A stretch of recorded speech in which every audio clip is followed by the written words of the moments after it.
আজকে আমার রান্নাঘরে আমি নিয়েছি গরম ভাত, নিরামিষ রান্না।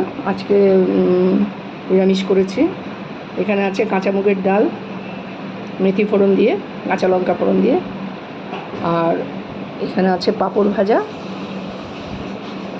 আর বেগুন ভাজা, আর এখানে আছে লাউ শাক দিয়ে একটা নিরামিষ তরকারি এটা, আর আছে সবার শেষে দই আর গন্ধরাজ লেবু। তো এই আজকে আমার নিরামিষ আইটেম।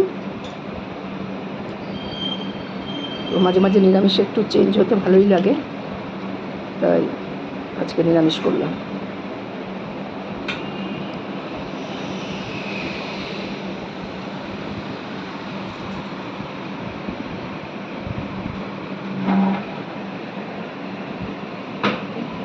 তো আজকে এই পর্যন্তই।